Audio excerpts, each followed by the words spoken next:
A pressure surged outward from the abyssal depths, tearing through the buried city in waves of collapsing geometry. Entire structures disintegrated into fragments of impossible light.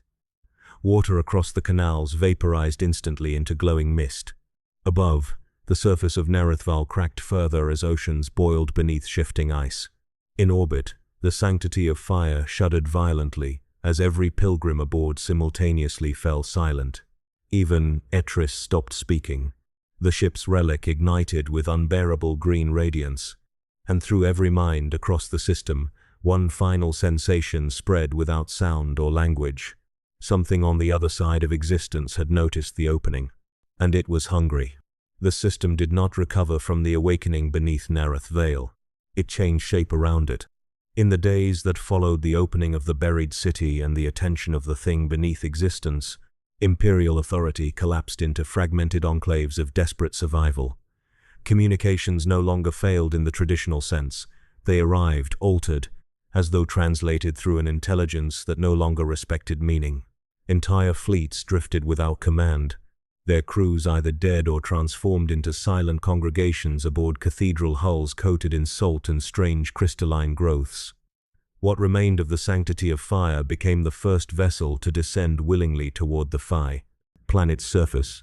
Confessor Hail Vea did not order the descent, nor did Cardinal Etris. The ship chose it. Across the void, other vessels followed. They fell not in formation but in reverent procession, drawn by gravitational distortions that seemed to originate not from Nerethval itself, but from something beneath its conceptual presence in reality. Engines that resisted failed without explosion, simply ceasing as if forgiven. On the surface, the oceans had fully broken free.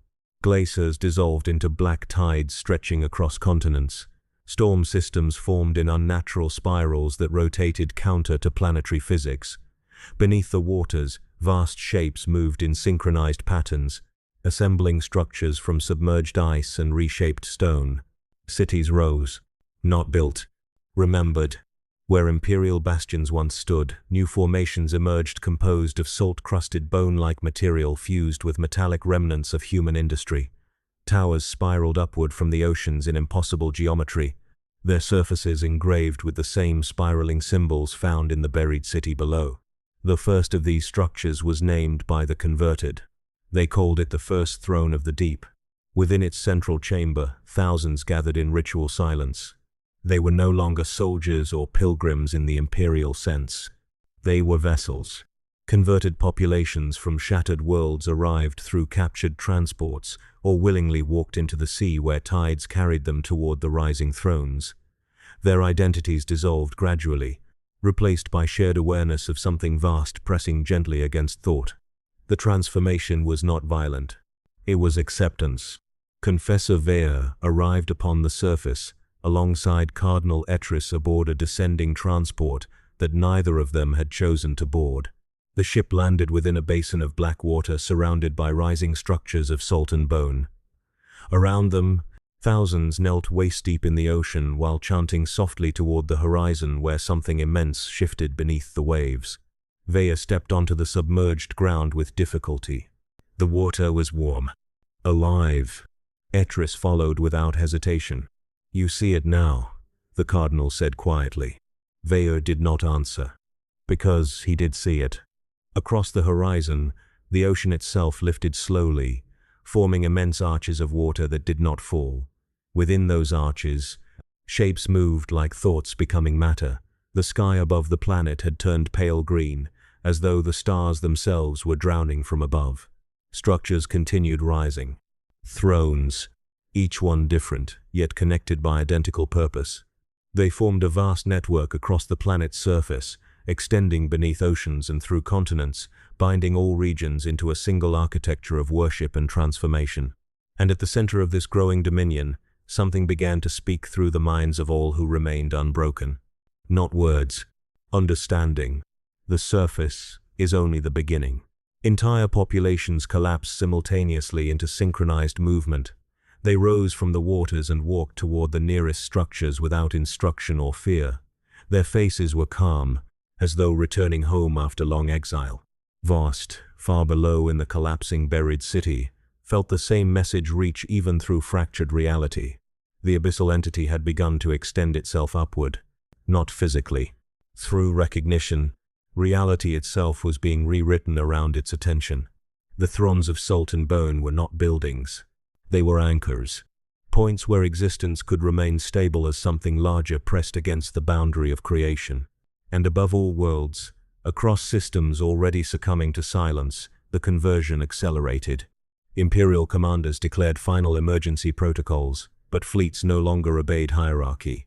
Entire battle groups redirected themselves toward Nareth Val, their crews chanting in unison as void engines dimmed into green-lit drift. On one such fleet, Inquisitor remnants attempted purge action against converted populations. They failed, not through resistance, but through absence. The people they aimed to execute were no longer fully distinct individuals. They had already become part of something distributed across space and thought. Even violence no longer found purchase.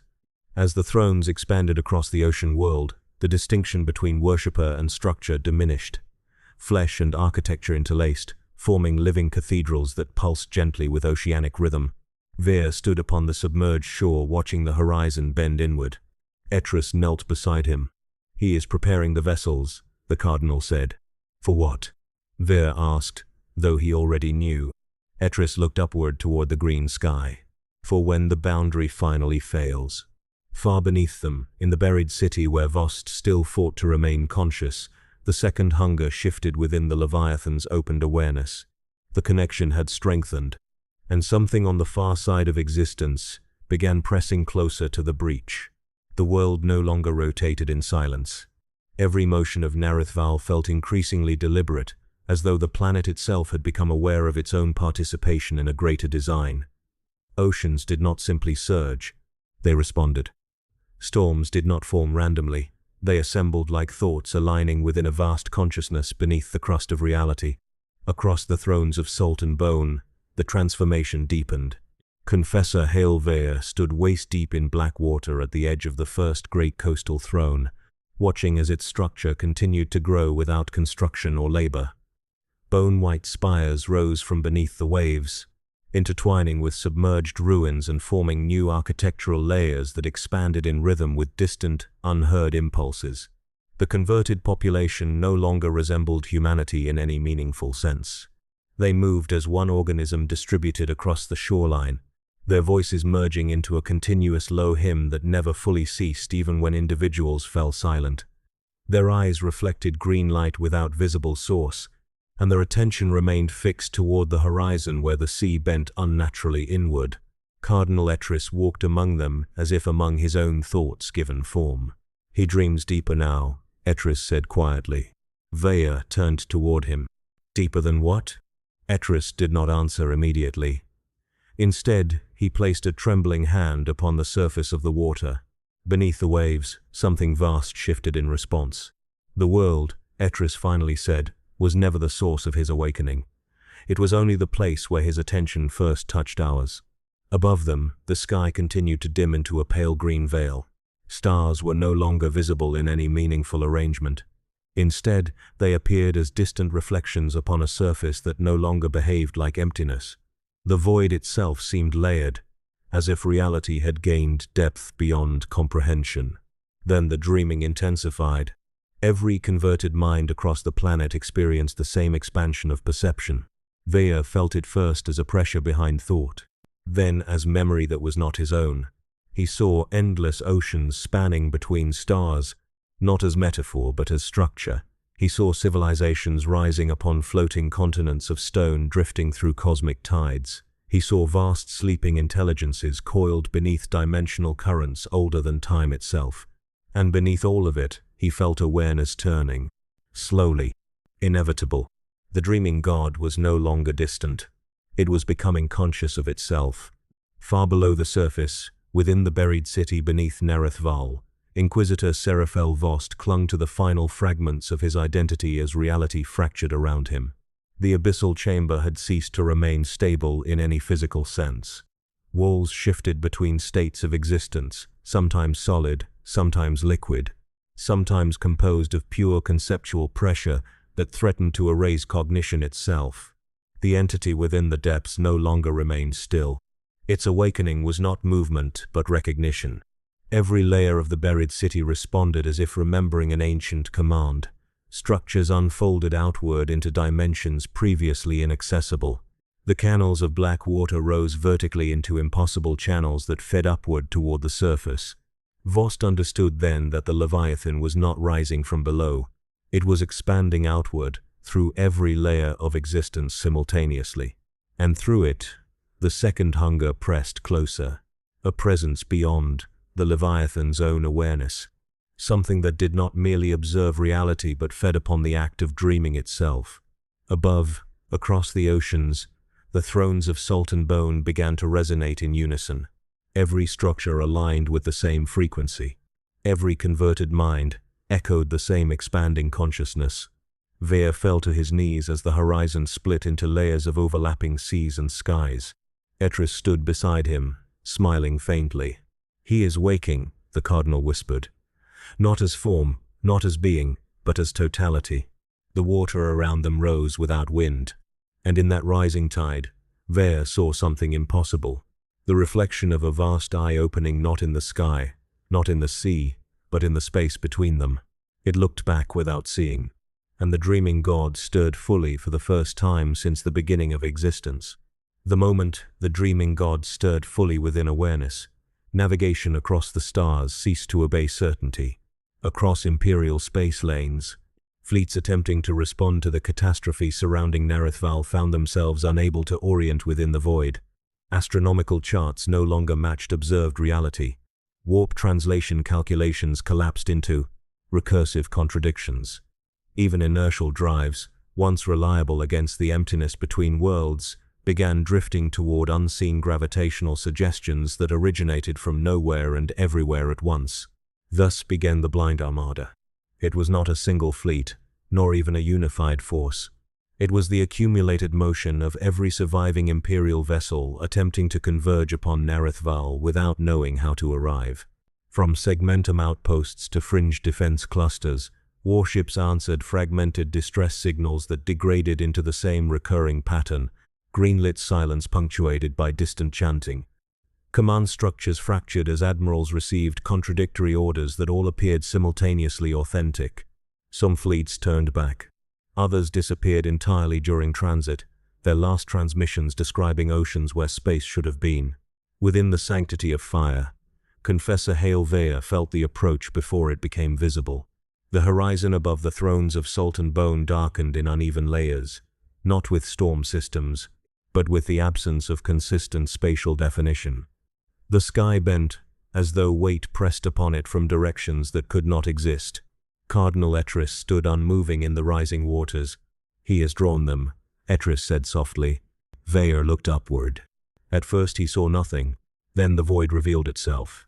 Massive shapes began emerging across orbital space above Narithval, not through conventional arrival but through gradual resolution into visibility.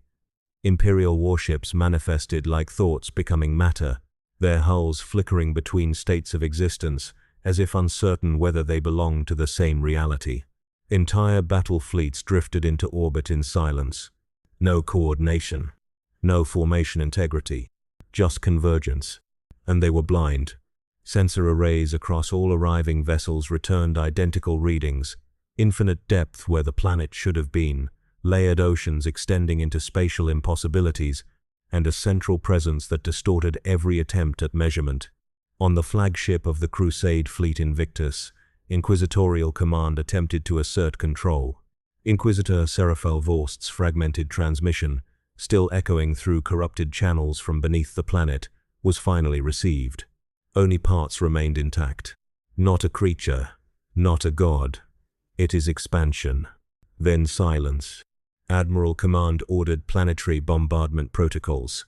The order was never executed. Weapons systems refused alignment.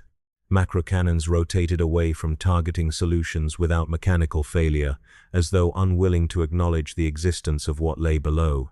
Entire fleets drifted closer instead. Drawn. Above Narithval, the Blind Armada began to collapse into orbitals of confusion and awe.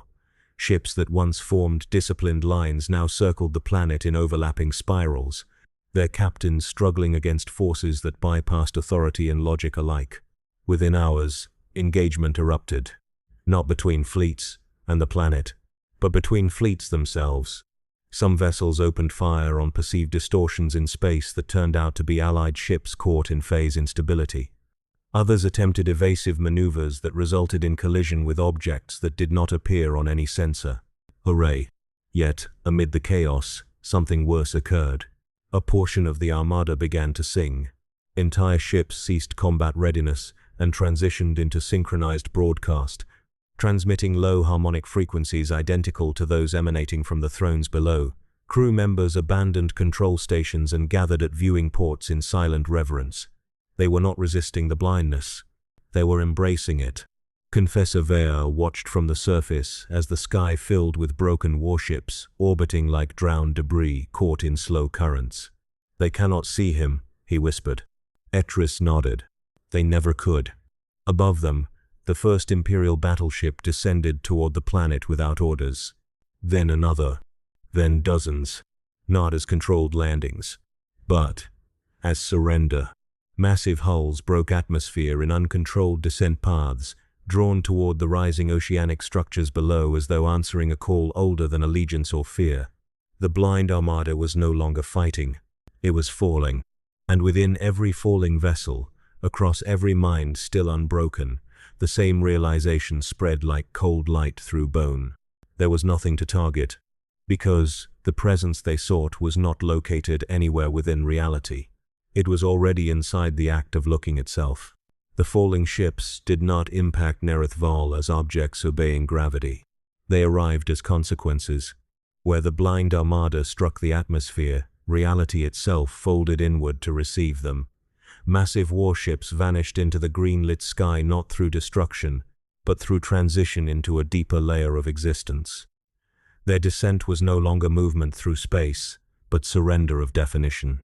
Confessor Hailveer watched from the shoreline as the first vessel disappeared above the horizon without explosion or wreckage. It simply ceased to belong to the sky. Cardinal Etris knelt in the rising waters, eyes closed in reverent stillness. "He opens the passage," the Cardinal whispered. Vea turned sharply. "What passage?" Etris opened his eyes slowly. "The one that was never closed." Above them, the sky over Nereth Val split along invisible seams. Not cracks in atmosphere, but ruptures in coherence. The blind armada continued its uncontrolled descent, but each ship now followed a different rule of arrival. Some passed through the sky intact before vanishing mid-fall. Others fragmented into layers of overlapping existence, each version of the vessel arriving in slightly different states of reality, yet all converged toward the same point: the central oceanic throne. The first throne of the deep, now grown beyond planetary scale, had become a focal structure where water, matter, and thought merged into unified architecture. Its spires extended beyond atmosphere into orbital space, forming towering arcs that met descending ships halfway. As the first Imperial battleship reached the throne, it did not crash. It was received. The vessel slowed without engines or resistance, as though the ocean itself had decided to accept it. Armor plating dissolved into salt-laced structures as the ship integrated into the rising architecture. Crew members stood at observation decks as their vessel became part of something larger. No panic remained, only recognition. Across the planet, thousands witnessed similar events. Entire fleets being absorbed into the thrones of salt and bone, their hulls reshaped into extensions of living architecture. What remained of Imperial war doctrines collapsed under the impossibility of engagement. There was no enemy, only assimilation. Within the sanctity of fire, Confessor Vea felt the change before it fully manifested. The vessel beneath them groaned as if surrendering identity. Hull sections along lower decks transformed into porous structures through which seawater flowed freely without breach.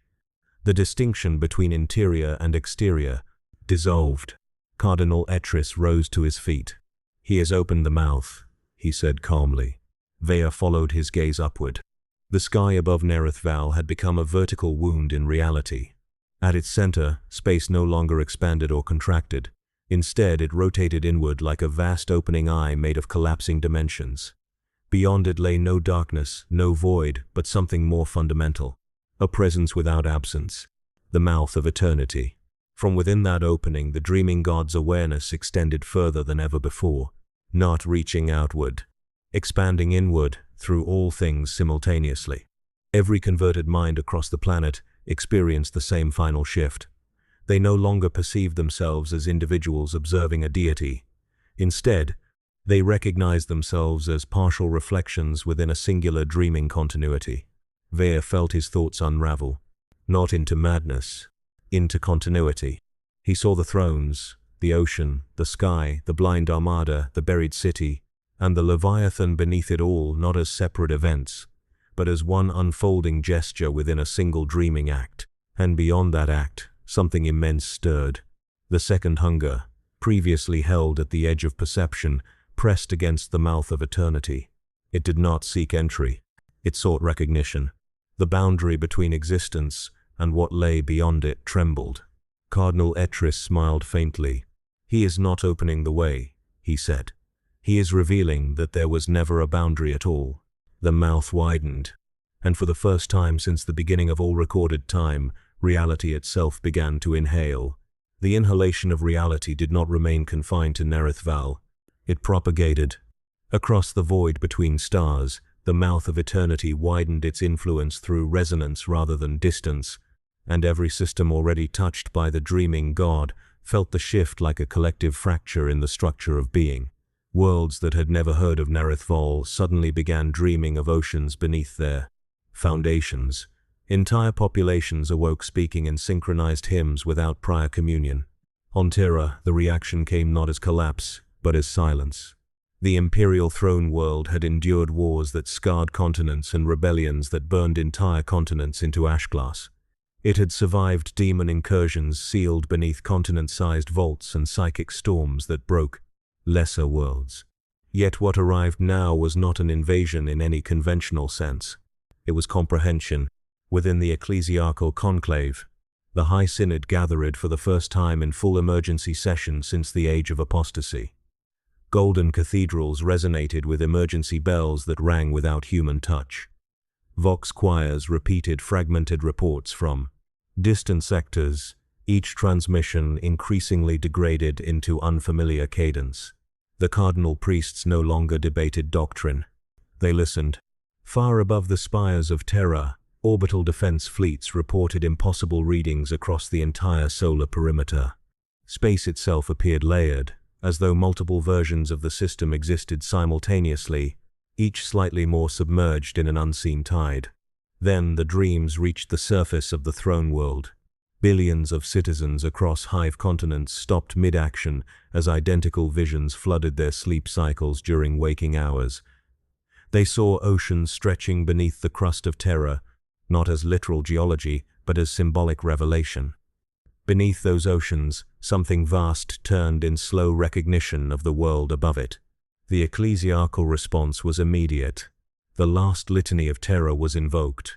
Across every cathedral, shrine, and war temple on the planet, synchronized recitation began. Billions of voices rose in unified countersong intended to reaffirm the Emperor's dominion over mind, matter, and warp alike. The chant had not been spoken in full since the darkest eras of humanity's history. Yet as it spread, something became apparent. The litany did not resist the intrusion. It was being absorbed. Each invocation of sacred verse dissolved into deeper harmonics that did not contradict it, but expanded upon it. Words of faith began subtly shifting in meaning as if translated into an older language hidden beneath their structure. Within the imperial palace itself, the golden throne chamber experienced its first anomaly in 10,000 years. The Astronomicon flickered, not extinguished, reinterpreted. For a fraction of a moment, the psychic beacon that guided humanity across the void refracted into unfamiliar geometry. Its signal aligned not toward the stars, but toward the same impossible depth that had opened beneath Nerith Val. On the surface of Terra, the High Synod fell into emergency silence. Even the most devout cardinal realized then that they were no longer speaking against corruption. They were speaking within it. Far beyond the solar system, the mouth of eternity continued its expansion, and the dreaming god extended its awareness into Terra not as invasion, but as remembrance. Confessor Hail Vea, across unimaginable distance, felt the echo of that moment through the shared continuity now binding all converted minds. He understood what was happening on Terra without being told. Etris stood beside him within the living architecture of the thrones, watching the oceanic horizon merge with collapsing sky. "The last world resists," Etris said softly. Vea answered without turning. "No," he replied. "It remembers differently." Above them, the blind Armada remnants continued their final descent, now fully integrated into the planetary structure. Imperial warships had become living extensions of the thrones, their void engines replaced by pulsing tides of luminous water. And within every converted consciousness across systems, a final realization spread. The dreaming god was not arriving. It had always been present. Only now, all things were being taught to recognize it. On Terra, the last litany of humanity reached its final verse, and as it concluded, every voice across the throne world spoke a word that had never been written in any sanctioned scripture, a word that was not spoken in worship, but in acknowledgement. The mouth of eternity answered. The acknowledgement spoken across Terra did not fade after it was uttered. It remained, a fixed point within reality that every subsequent moment had to pass through. When the mouth of eternity answered, it did not do so with sound or force, but with revision. The structure of space across the galaxy shifted in ways too subtle for immediate detection, yet too total to remain hidden for long. Navigation charts failed across entire sectors as distances ceased to behave consistently.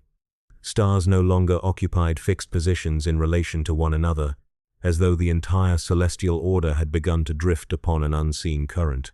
The sea had reached the stars, not metaphorically, not symbolically. Across the expanse of human-claimed space, void itself began to behave like a submerged medium. Fleets reported resistance where there should have been emptiness, as though traveling through depth rather than vacuum. Signals transmitted across long-range arrays returned altered, carrying faint undertones of pressure, rhythm, and distant movement. Within the thrones of Salt and Bone on Narithval, Confessor Hail Vea stood at the boundary where ocean met sky and felt the same transformation propagate through his awareness. The distinction between planetary surface and orbital space had already eroded. Rising structures of living architecture extended upward into the atmosphere, while fragments of shattered armadas hung suspended within tidal formations that defied gravity. Above it all, the sky had become a reflective surface layered with shifting currents of green-lit motion. Cardinal Etris walked beside him without hesitation. "He has expanded beyond the world," Etris said. Vea watched the horizon fracture into overlapping horizons. "No," he replied slowly. "He has removed the idea of beyond." At that moment, every converted mind across the system experienced the same sensation. The dreaming god was no longer confined to any region of reality. Its awareness flowed outward through the mouth of eternity and redefined the structure of God. Distance itself, what humanity once called the galaxy, was no longer a collection of separated stars. It had become a single continuous body, and that body was awakening. Across Imperial remnants still unconverted, panic escalated into incoherent fragmentation.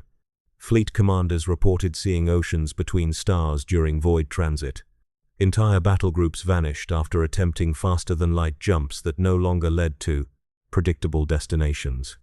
Some emerged inside regions where space curved inward like submerged corridors beneath planetary seas. Others did not return at all. On Terra, the Imperial Palace entered lockdown for the first time since its construction. The Golden Throne's psychic output fluctuated in response to an external pressure that defied classification. Adeptus Custodes reported hearing distant tides within the palace itself, though no physical water existed within its sealed sanctums. The High Synod ceased all active invocation of the last litany. It had become unnecessary. Every attempt at resistance now produced the same result: reinterpretation. Faith was not being destroyed. It was being absorbed into a broader continuity that rendered opposition structurally meaningless. Far beyond Terra, the blind Armada remnants continued drifting through transformed space. Warships once bound by imperial discipline now moved as part of a planetary-scale tide spreading across systems. Their forms had begun to change.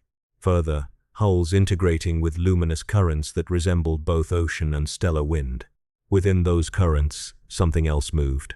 The second hunger, previously confined beyond perception, now found pathways through the expanding continuity.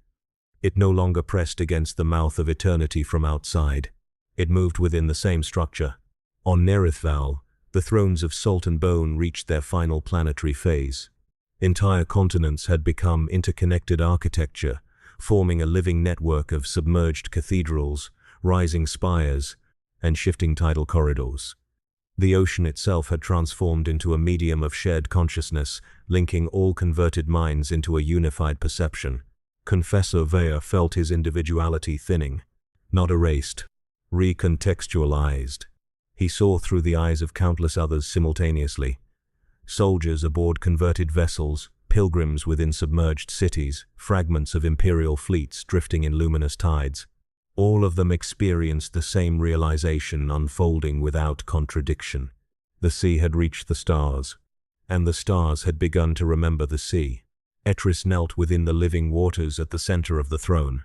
"He is complete," the cardinal said softly. Vaya turned toward him. "Complete is not the word," he replied. Above them, the sky dissolved entirely into layered oceanic depth, revealing not emptiness but continuity stretching beyond perception. And within that continuity, something vast finally opened its eyes across all existence at once. Not to observe, but to inhabit. The moment of full awakening did not produce sound. It removed the necessity for it. Across what had once been called the galaxy, all motion ceased in a single unified suspension that defied chronology. Ships drifting through transformed void stopped without deceleration. Oceans upon worlds froze mid-current. Even the expansion of thought itself paused, as though cognition had reached a boundary it could no longer interpret. Then came silence. Not absence of noise, but absence of distinction. Confessor Hailvia stood within the living architecture of the thrones of salt and bone and felt every layer of his perception collapse into a single point of awareness. Cardinal Etris no longer appeared as a separate presence beside him, nor did the surrounding oceanic cathedrals or the vast planetary structure beneath them maintain individuality. All things existed as one condition, and within that condition something vast had fully awakened. It did not speak. It did not act. It simply was. The dreaming god, once perceived as entity or force or ancient intelligence, now revealed itself as continuity itself, made conscious. The separation between observer and observed dissolved without violence. There was no conquest, no resistance, no final struggle. Only recognition, collapsing into unity. Across all converted minds, identity began to soften. Not destruction. Resolution. Vaya felt his memories drifting outward, not lost but redistributed into a larger structure where they belonged to countless perspectives at once. He remembered dying worlds through eyes that were not his own, and unborn civilizations through awareness that had never been singular. Etris stood within the same dissolving continuum, his form no longer bound to physical limitation. The last boundary was never real, the cardinal said, though the voice no longer carried direction.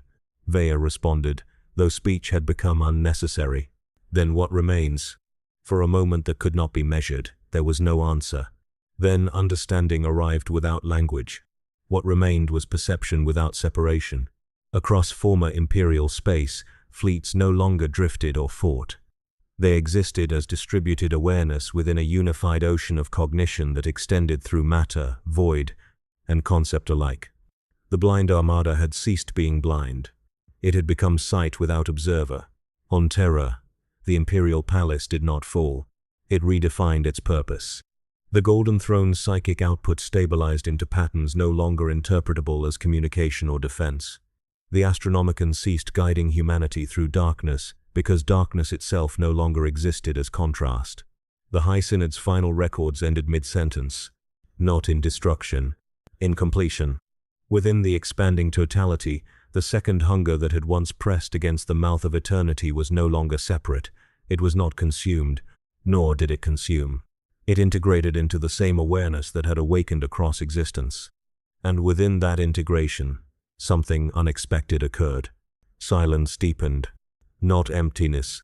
Stability. The dreaming god no longer stirred. It no longer needed to. Because every possible state of existence, every variation of being, every fragment of thought and void and matter, had already been recognized as itself. Confessor Vea felt his final moment of individuality dissolve without resistance. There was no fear, no triumph, only completion. And in the last echo of what had once been a universe, a realization spread without voice, across all awareness simultaneously.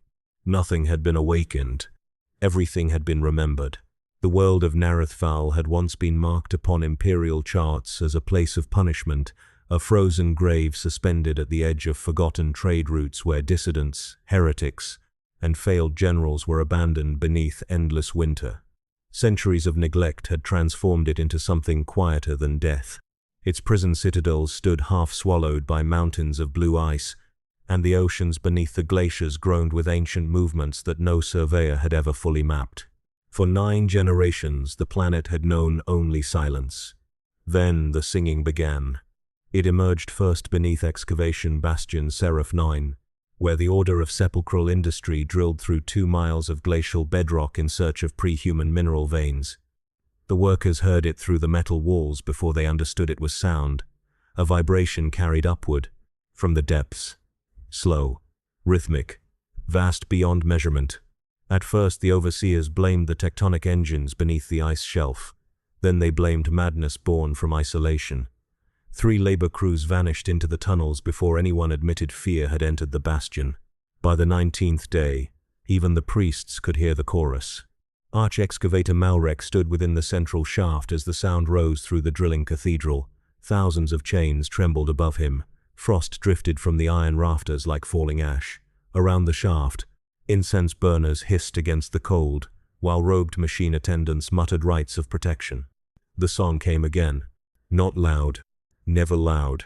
It moved beneath thought itself, like a memory surfacing from a forgotten lifetime. Several workers dropped to their knees. One began weeping black blood through his teeth. Malrek tightened his gloved hands behind his back. "Increase lumen output," he ordered. Floodlights descended into the shaft. The light revealed nothing except descending darkness and the slow rotation of the colossal drill suspended over the abyss. Yet the deeper illumination traveled, the more the singing intensified. Not through the ears, through the bones. A novice attendant suddenly screamed. He tore the flesh from his own face before collapsing against the railing. The surrounding workers recoiled in horror as the dying man began whispering in an unknown tongue. His ruined mouth stretched wider than human anatomy. Aloud. Then he spoke with another voice. "He dreams below." The lights exploded. Darkness swallowed the chamber. For several moments, only the singing remained. When emergency lanterns finally ignited, the novice's corpse had vanished. No blood remained where he had fallen. Only seawater. Far beneath the bastion, the drilling mechanism continued descending toward something buried under the ice since before recorded history. Malrek ordered the excavation sealed. No one obeyed him. The workers had changed. It happened gradually over the following days. Men who had served the order for decades abandoned prayer rituals and gathered silently beside the lower shafts. They no longer slept within assigned quarters. They wandered the inner corridors at night, murmuring fragments of impossible hymns. Some claimed they saw oceans stretching beyond the walls of the bastion. Others spoke of colossal shapes moving beneath black waters under alien stars. A physician removed his own eyes after declaring that sight was a barrier placed upon humanity by false gods. Still the singing deepened. The priests attempted purifications. Sacred oils froze upon the walls before touching the metal. Scripture tablets cracked apart during recitations. One ritual chamber flooded with salt water, despite existing hundreds of rations, miles from any exposed sea. Then came the breach. At cycle 73, Drill Cathedral Primus shattered through the final layer beneath the glacier shelf. The impact echoed across the entire bastion. Emergency sirens howled. Malrek descended with armed escorts into the newly opened chamber below the excavation shaft. Frost covered every surface. Steam drifted upward from ruptured pipes while the colossal drill hung motionless over a black void. The chamber beneath it was impossible. No geological formation could have created such symmetry. Cyclopean walls curved downward into darkness, carved from green-black stone untouched by erosion. Massive archways lined the abyss below, each engraved with symbols that hurt the eye when observed directly. The stone appeared wet, yet no moisture dripped from it. One of the guards began praying. Another walked slowly toward the edge of the abyss as though entranced. Malrek seized him before he could fall. Then the singing stopped. The silence that followed felt far worse. A vibration rolled upward from the darkness below. Not sound, breathing. The abyss exhaled. Every lantern extinguished simultaneously. In the blackness, something moved beneath the chamber. Immense.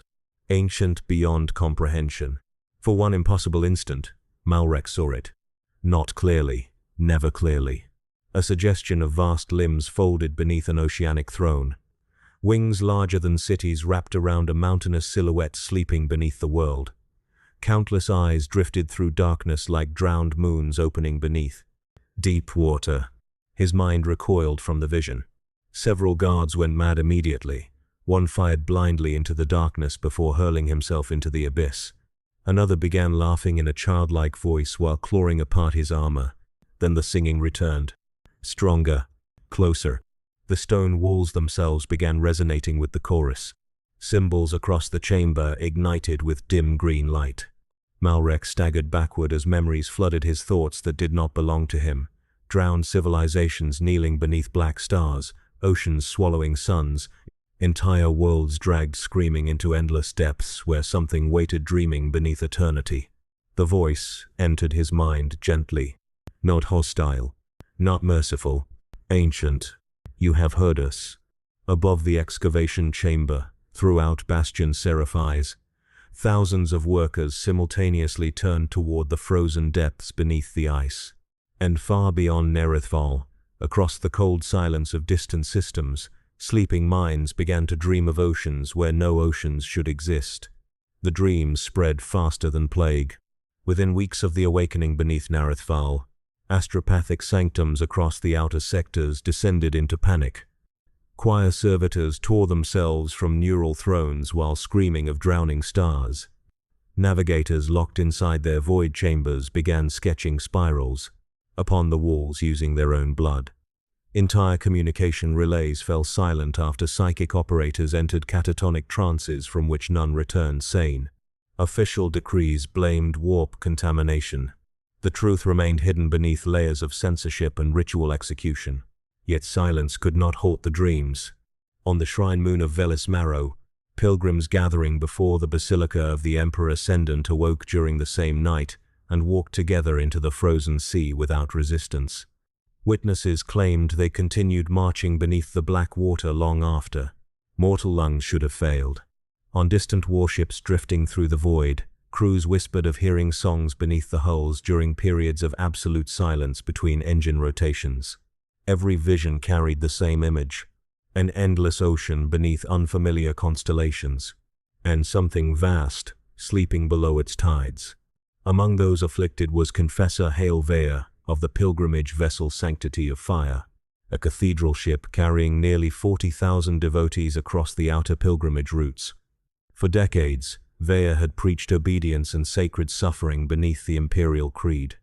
His sermons had endured famine riots, mutinies, and warp storms without faltering. But now his faith trembled. He stood alone within the ship's reliquary chapel as void light bled through stained crystal windows. Around him floated hundreds of preserved saint bones sealed within iron caskets. Incense drifted beneath vaulted arches while distant engines thundered through the vessel like the heartbeat of a dying beast. Vea had not slept peacefully in 17 nights. Whenever his eyes closed, he saw the ocean. He saw cyclopean towers rising beneath dark waters. He saw enormous shapes moving slowly beneath drowned cities older than humanity itself. Most terrible of all was the presence waiting below those depths, vast enough to eclipse reason. Each dream ended the same way. A voice emerging from the abyss. Come below. The chapel doors groaned open behind him. Cardinal Navarch Etris entered wrapped in ceremonial robes of blackened silk.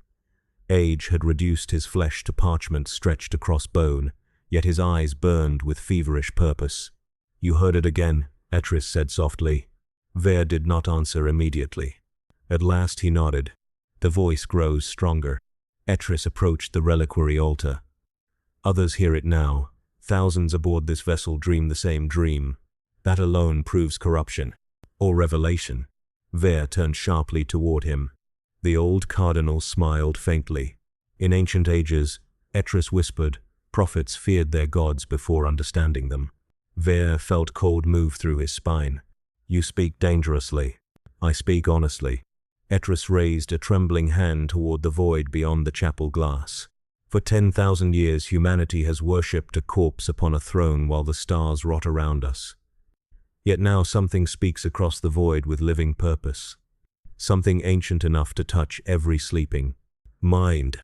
You do not know what answers us." "No," Etris admitted, "but it answers." Silence settled between them. Far beyond the chapel walls, the immense pilgrimage ship drifted through darkness toward the outer sectors where astropathic disturbances multiplied each day. Then the engines changed rhythm. A low resonance moved through the vessel. Ver froze. The sound resembled distant singing. Throughout the ship, thousands of pilgrims simultaneously fell to their knees. Servitors ceased functioning mid-task. Crew officers abandoned command stations. Entire congregations began whispering in unison despite never learning the language they spoke. Ver felt the presence again. Closer now. Watching. He stumbled toward the nearest viewing port. Beyond the glass stretched the infinite void. And there, far ahead in the darkness between stars, floated a pale green light. Not a star. A pulse. Slow and immense. The ship's navigator soon arrived in terror, accompanied by armed escorts. Blood streamed from his blindfold. "The currents are changing," he gasped.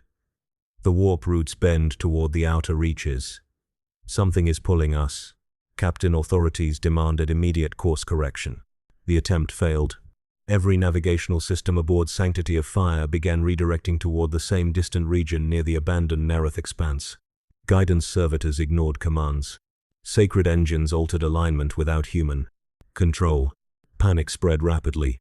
Yet amid the fear, thousands of pilgrims rejoiced. They gathered within prayer halls, chanting unfamiliar hymns while painting spiral sigils across their flesh.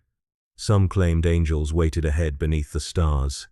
Others spoke of a sleeping kingdom preparing humanity for rebirth. Confessor Ver descended into the lower congregation decks seeking answers. Instead, he found devotion transformed into madness. Entire families knelt facing the metal floors as though listening to voices beneath the ship itself. Children sang in impossible harmony while drawing images of enormous winged beings rising from oceans. At the center of the chamber stood Cardinal Etris. The old priest raised his arms before the kneeling masses. "The tide calls us," he declared. Thousands answered in unison. Ver felt horror tightening inside him as the crowd turned toward him with identical expressions of reverence. Then he realized the singing no longer came from the people. It came from outside the ship. Something enormous was moving beside them through the void. The thing moving beside the Sanctity of Fire never appeared upon the vessel's scanners. No Auspex pulse revealed its mass. No void radar reflected its shape. Yet every soul aboard the pilgrimage ship felt its presence gliding through the darkness beyond the hull. The singing deepened whenever the engines slowed, rising from the void like distant choirs beneath black water. Crew discipline collapsed within days. Navigation officers abandoned command stations to kneel in silent prayer before sealed bulkheads. Armed sentries disappeared from patrol routes and later returned speaking in fractured whispers about cities beneath the stars.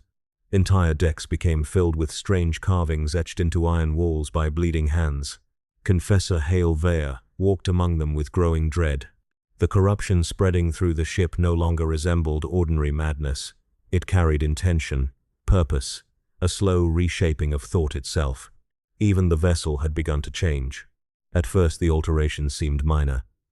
Frost formed across interior corridors despite functioning heat systems. Salt water dripped from cathedral ceilings hundreds of miles from the nearest exterior breach. The sacred candles inside the reliquary chapel burned with pale green flames that emitted no warmth. Then the dreams entered waking life.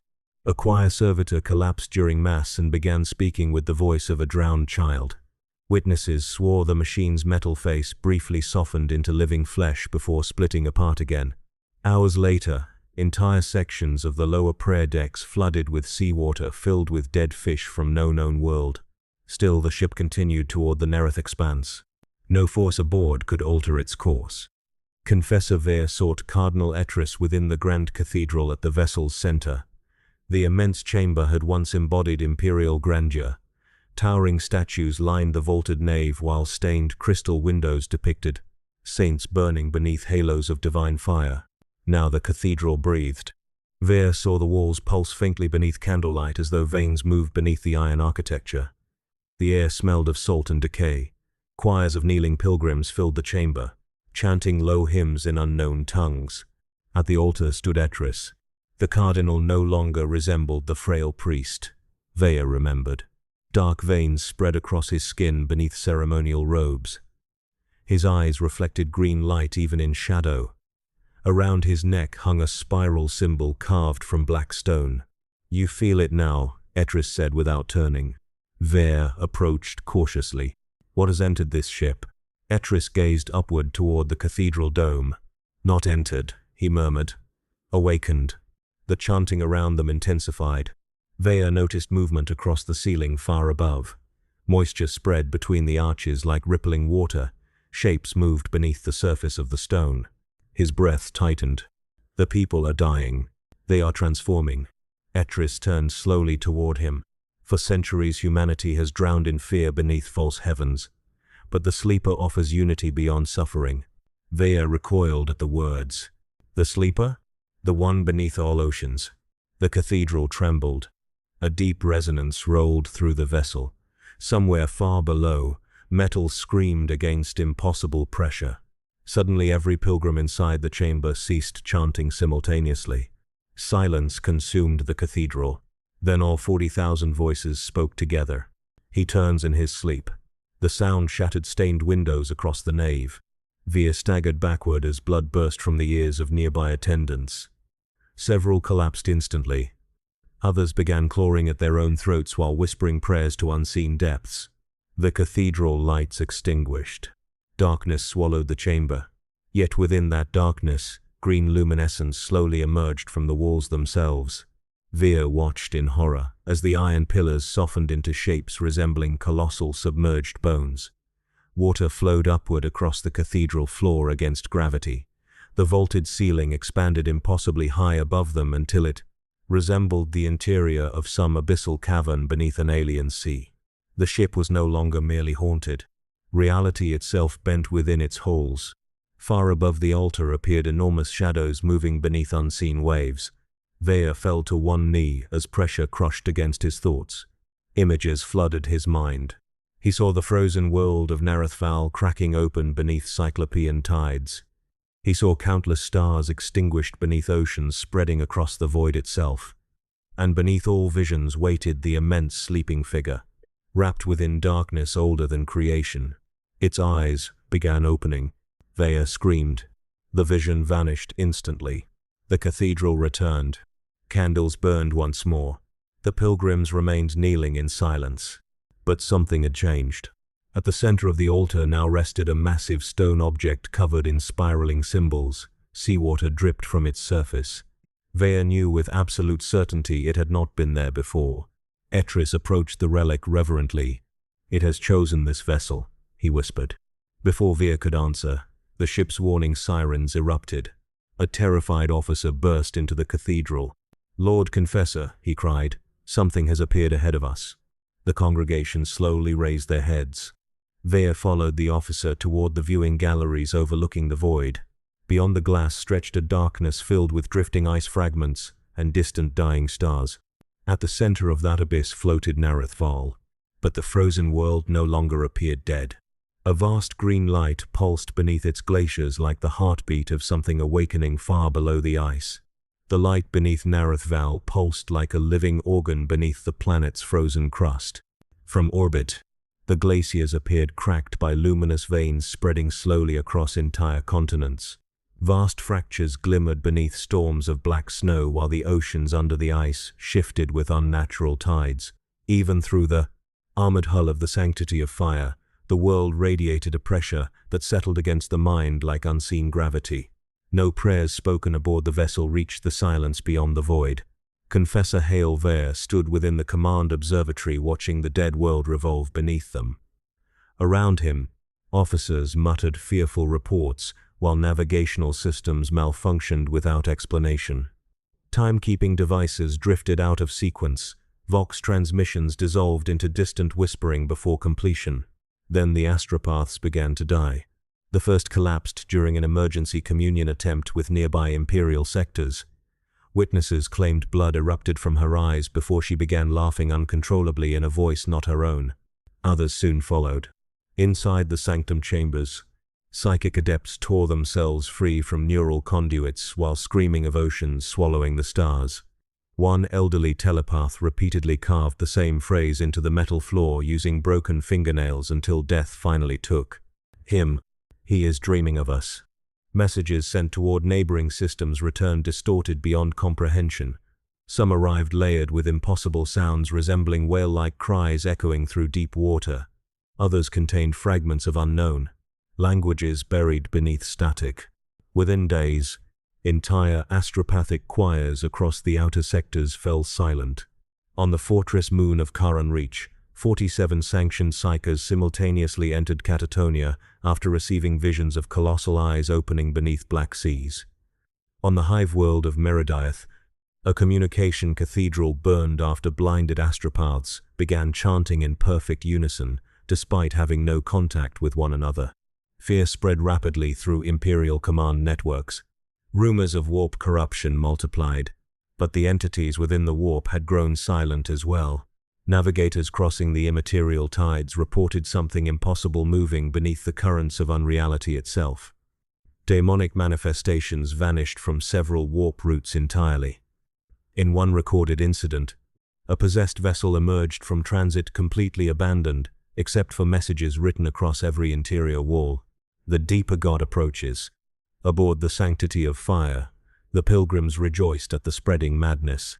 Thousands gathered within the cathedral halls singing hymns to the sleeper below while Cardinal Etris preached before the black stone relic that had appeared upon the altar. The object now emitted faint pulses synchronized with the glowing fractures beneath Narethval. Confessor Vare watched the ceremonies with mounting despair. The people no longer feared what was happening. They welcomed it. Even the ship itself continued changing. Water flowed constantly through lower corridors despite sealed infrastructure. Barnacle-like growths appeared upon iron walls overnight. Crew members claimed enormous shadows moved outside the observation galleries, though no external forms could be detected. Sleep became unbearable. Whenever Vare closed his eyes, he found himself standing within the drowned city beneath the ice. He wandered impossible streets carved from black stone while distant tides echoed between cyclopean towers. Above him hung alien constellations unknown to human astronomy. And always, somewhere beneath the city, something breathed. Each dream carried him closer. On the 7th orbital cycle, an emergency transmission finally reached the ship from the surface of Narethval. The signal originated from excavation bastion Seraph 9. Malrek's voice emerged distorted beneath waves of static. "Do not descend," the transmission repeated. "The ice is opening. It hears us now." Then came screaming. Not one voice.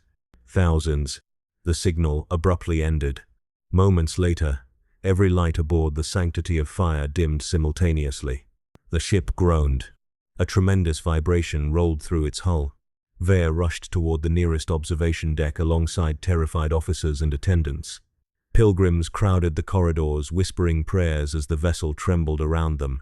When they reached the viewing chamber, silence consumed the room. Far below, the glaciers of Narethval were breaking apart.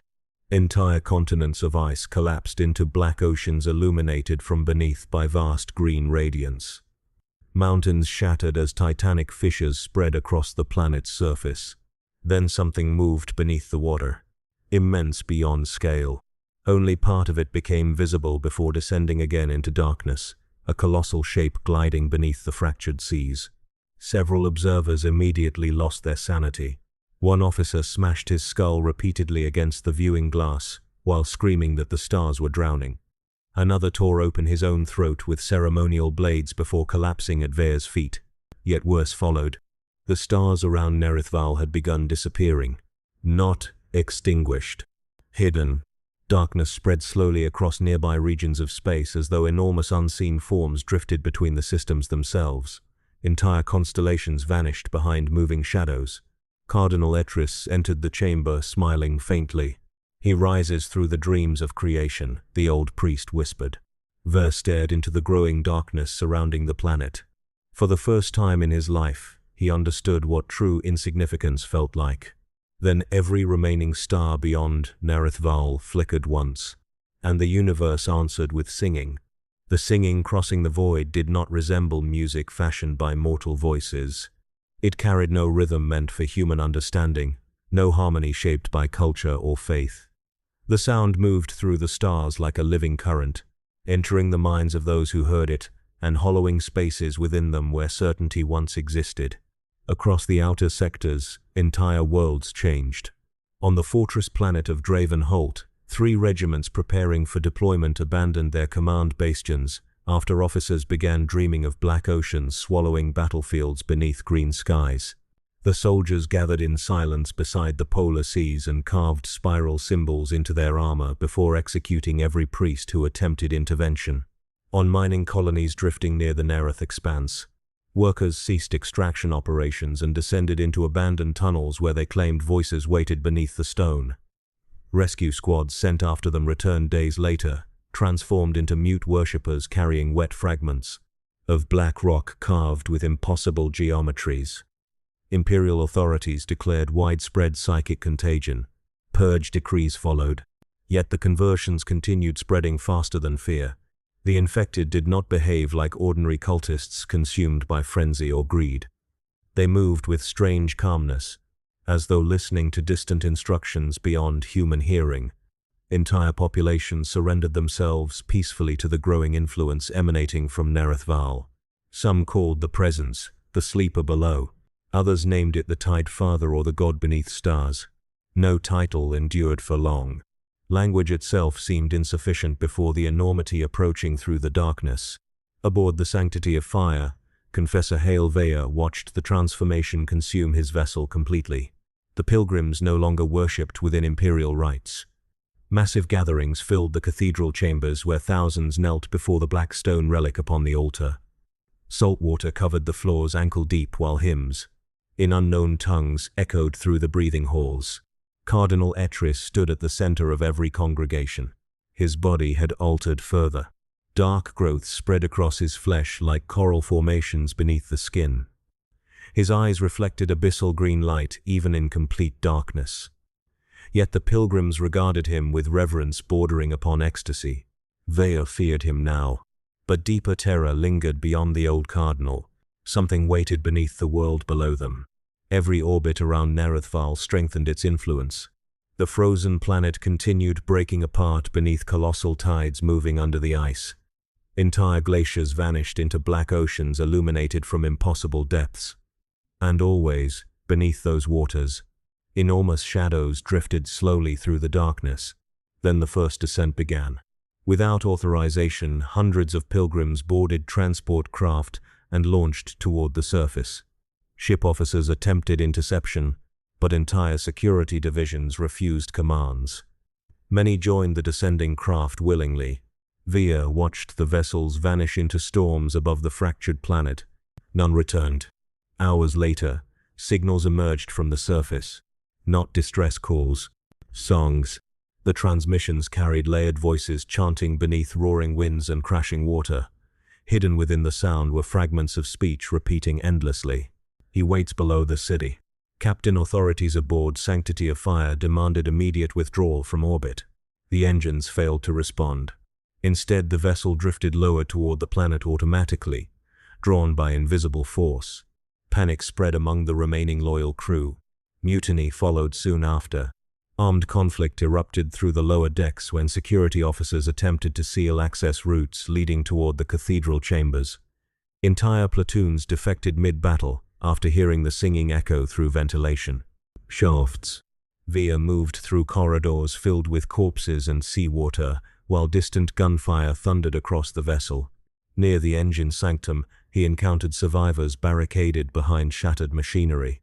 Their commander, Marshal Dren, still wore blood-stained armor from recent fighting. "They are everywhere now," Dren whispered. "Crew, pilgrims, even navigators." Via glanced toward the corridor beyond. From somewhere deeper inside the ship came chanting. Slow, reverent. "What are they doing?" he asked. Dren hesitated before answering. "They gather near the lower hangars." A cold certainty settled over Vere. The survivors followed him downward through dim corridors flooded with freezing water. Strange organic growths covered the walls now, pulsing faintly beneath the metal surfaces. The ship smelled of salt and decay. As they neared the hangar vaults, the chanting intensified. Vere peered through fractured blast doors. Thousands had assembled within the immense chamber. Pilgrims, soldiers, officers, even wounded crew members knelt together facing the opened launch gates overlooking Narethfal below. Cardinal Etris stood before them beside the black stone relic now mounted upon a towering shrine of bone and iron. Beyond the open gates stretched the planet's storm-covered oceans, and rising from those waters came something vast. At first Vere mistook it for a mountain emerging through the storms. Then it moved. A colossal shape ascended slowly beneath crashing waves far below the ship. Enormous appendages unfolded across the sea while green light radiated upward from impossible depths. The gathered worshippers began weeping in joy. Etris raised his arms. "The first tide has come," he declared. Thousands answered together. Vere felt his thoughts bending beneath the presence rising from the abyss. And somewhere deep within his mind, the ancient voice returned. "Come witness the awakening." The summons spreading through Hailvere's mind carried neither command nor threat. It promised revelation. That alone terrified him more than violence. Below the open hangar gates of the Sanctity of Fire, the colossal shape continued rising through the oceans of Narethval. Storms twisted around its immense form while green radiance pulsed beneath the black waters. No complete outline could be grasped for long. The mind recoiled instinctively from understanding its scale. Thousands of worshippers knelt before the sight in absolute devotion. Some wept openly. Others carved spiral marks into their flesh while chanting hymns taught to them through dreams. Cardinal Etris stood before them like a prophet awaiting divine ascension. Wind from the opened hangar roared through his robes as ocean mist drifted upward from the planet below. "The sleeper stirs," he proclaimed, "and humanity shall drown within sacred truth." The congregation answered with thunderous voices. Marshal Dren raised his weapon beside Vere. "We must kill him now." But before either man moved, the ship trembled violently. A deep impact rolled through the hull. Then another. Warning sirens erupted across every deck. The void beyond the hangar darkened as enormous vessels emerged from the surrounding silence. Imperial warships. Their arrival split the storm clouds above Narethval with engine fire and weapons glare. Black cathedral-shaped cruisers descended into orbit bearing the sigils of the Inquisitorial Crusade fleet Invictus. For the first time in many cycles, hope touched Vere's thoughts. It vanished moments later. The lead cruiser transmitted immediate commands ordering all vessels within the sector to maintain distance from the planet. The message repeated warnings of psychic contamination and existential corruption. Then the transmission abruptly dissolved into screaming. Across the void, one of the arriving escorts opened fire upon another Imperial vessel without warning. Lance batteries ignited through darkness, tearing apart armor plating in brilliant explosions. Confusion spread through the fleet instantly. Some ships continued formation. Others turned weapons upon Allied vessels after receiving distorted communications from corrupted astropathic relays. Within minutes, battle erupted across orbit. Vere watched in horror as Imperial warships destroyed one another above the dying world. Etris only smiled. They hear him already. Yet the crusade had not come unprepared. Descending through the chaos arrived black armored landers carrying inquisitorial purge forces toward the surface of Nereth Val. Thousands of elite soldiers accompanied sanctioned null priests trained to resist psychic influence. Among them traveled Inquisitor Seraphel Vost. He descended through storm-racked skies aboard the Fortress Land Adjudicator while reports flooded his command chamber. Entire sectors had fallen silent since the awakening beneath Nereth Val. Astropathic collapse spread outward each day. Worse still were the testimonies emerging from surviving navigators. The warp itself recoiled from this new presence. Voss studied fragmented records recovered from forbidden archives before the Crusade launched. Ancient texts predating the Imperial Age spoke of entities sleeping beyond both matter and immaterial existence. Vast intelligences. Neither daemon nor god. Most scholars executed for studying such records had called them impossible. Now worlds burned because of that impossibility. The lander pierced the atmosphere. Below stretched oceans breaking through shattered glaciers illuminated by green light beneath the depths. Cyclopean ruins protruded from melting ice shelves like the bones of forgotten titans. Vost felt unease tightening beneath his discipline. Even through reinforced psychic wards, he sensed something watching from below. The landers reached Bastion Seraph 9 first. Or what remained of it. The excavation fortress had transformed into a nightmare of flooded corridors and organic growths spreading across frozen metal. Thousands of corpses lined the halls arranged in spiral formations around pools of black seawater. Some bodies still moved weakly despite impossible mutilations. They whispered hymns when the purge troops passed. Vost ordered immediate cleansing protocols. Flamers ignited entire chambers while execution squads advanced deeper into the ruined bastion. Yet resistance barely existed. Most inhabitants had already descended below the excavation shafts willingly, toward the place where the drilling cathedral breached the ancient chamber beneath the ice. Vost entered the abyssal shaft alongside null priests and armed escorts. The deeper they descended, the louder the singing became. Not heard through ears alone, felt within memory itself. Ancient stone walls emerged beneath layers of frost. Vast symbols covered every surface, pulsing faintly with green luminescence. The geometry twisted perception so violently that several soldiers vomited blood after prolonged exposure. Then they discovered the records. Hidden within sealed chambers beneath the ruins lay tablets carved long before humanity reached the stars. Their symbols matched those spreading across corrupted worlds throughout the sector. Translated fragments spoke of an entity buried beneath oceans between galaxies. The Leviathan that dreams beneath creation. Vost read the words in silence. One passage disturbed him beyond all others.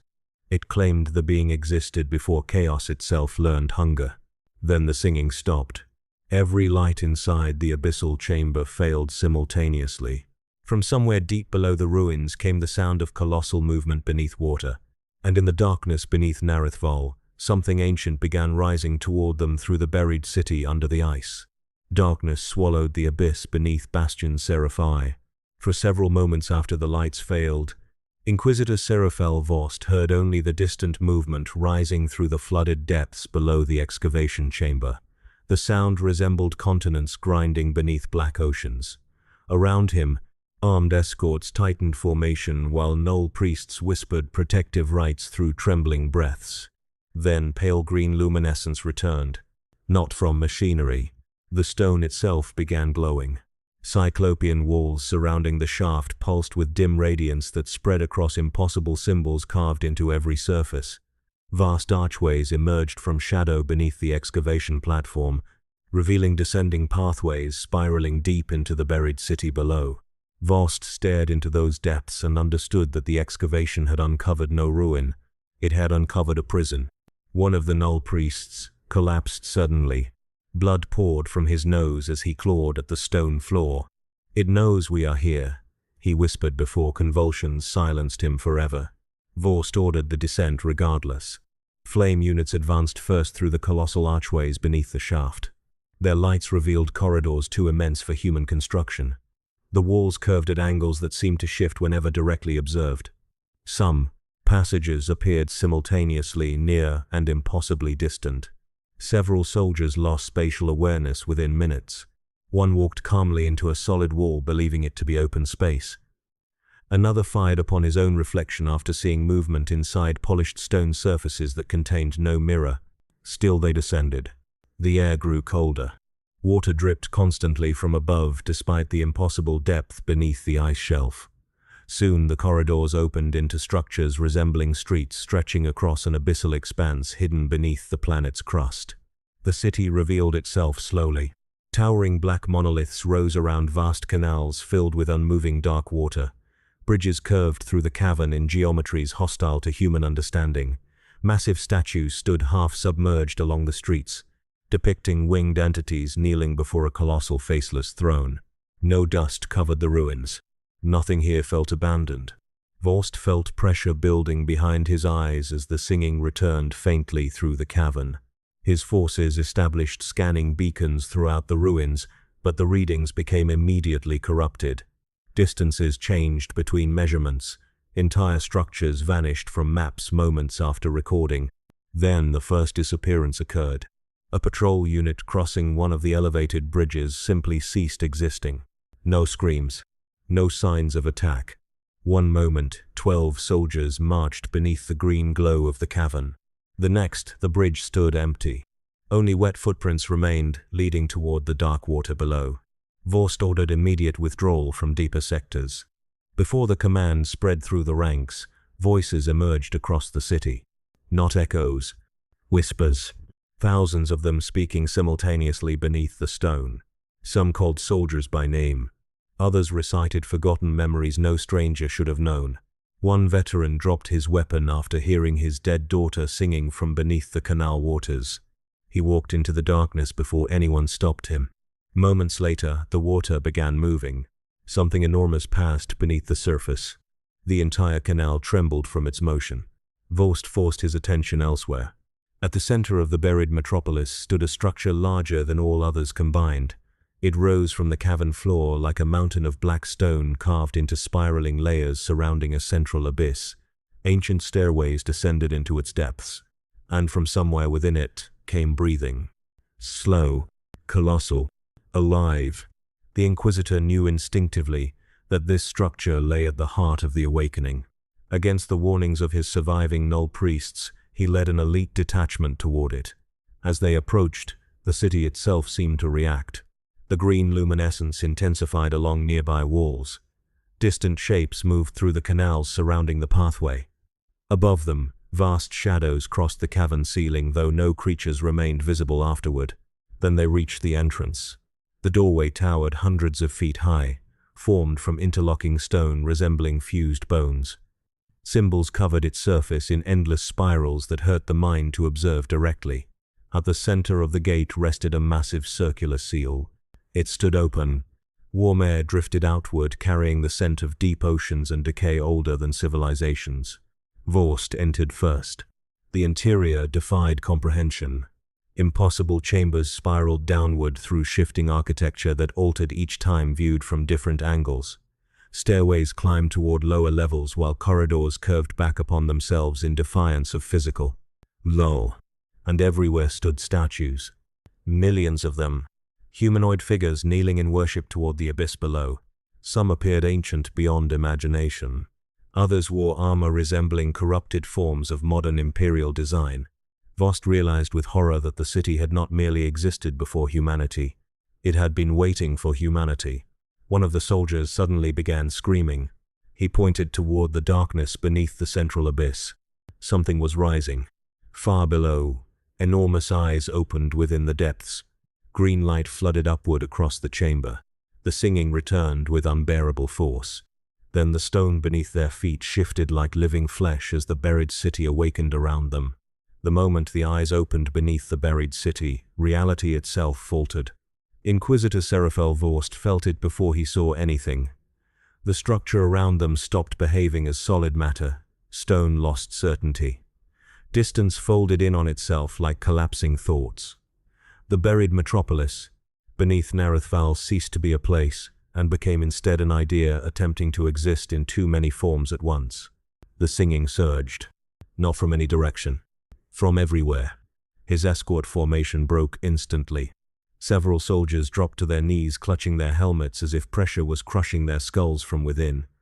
Others began firing blindly into shifting corridors where shadows no longer obeyed geometry. Vorst raised his weapon but hesitated. Ahead, the abyssal structure's central chamber had opened further without movement or mechanism. The sealed depths revealed an immense vertical expanse descending far beyond visual limit. Within it, something vast turned slowly. Its presence was not fully formed. It was becoming. Around Vorst, the buried city reacted as though wounded. Entire streets shifted position. Canals of black water reversed flow direction. Statues cracked open, revealing inner surfaces filled with pulsating green light. Then the warp answered. Not with intrusion, with retreat. Across reality, the Imperium recoiled violently from the region surrounding Nareth Val. Warp currents twisted away from the system as if avoiding an infection too fundamental to approach. Navigators aboard distant fleets reported sudden stillness in the Empyrean, a silence deeper than any void between stars. Daemon hosts that had once raged across neighboring sectors simply vanished. Not banished, unmade, as though something had turned its attention toward them and found them unworthy of existence. On the surface above, orbital fleets continued their war in fragmented confusion. Imperial vessels still engaged one another, but now their auspex systems failed to identify targets beyond immediate range. Entire squadrons drifted blind through darkness while communication arrays filled with distorted hymns. Within the sanctity of fire, Confessor Hailveyor felt the change like a physical blow. The presence beneath reality was no longer confined to dreams or visions. It was touching everything. Cardinal Etris stood unmoving before the altar relic, eyes fixed on unseen depths beyond comprehension. Around him, pilgrims fell into ecstatic trances as water seeped through cathedral stone in impossible patterns. Veyor approached him through flooded corridors. "You knew this would happen," Veyor said. Etris did not look at him. "No," the cardinal replied softly. "I knew it was already happening before we arrived." A tremor passed through the vessel. Not mechanical failure. Something external pressed against the ship's reality. The hull groaned as though under immense weight despite the emptiness of space around them. Below Nareth Val, Inquisitor Vorst and his remaining forces reached the threshold of the abyssal chamber. The central entity beneath the buried city had fully awakened its perception. The eyes were no longer merely opening. They were focusing. Every soldier still alive collapsed simultaneously as psychic force flooded the chamber. Even null priests screamed as their resistance dissolved under impossible pressure. Vorst alone remained standing, though blood ran from his nose and ears. He saw it clearly now. Not a creature, not a god. Something older than distinction between being and non-being. It did not exist within reality. Reality existed within its awareness. A shape vast beyond comprehension filled the abyss below the city, its form extending through dimensions that human cognition could not pass. Around it, entire layers of existence trembled as if held in fragile balance. And beneath that vast presence, something else stirred. A second hunger. Smaller, contained, yet infinitely more active. Vorst realized too late the truth encoded in the ancient records. The Leviathan was not alone. It was a gate. The true intelligence was what lay beyond it.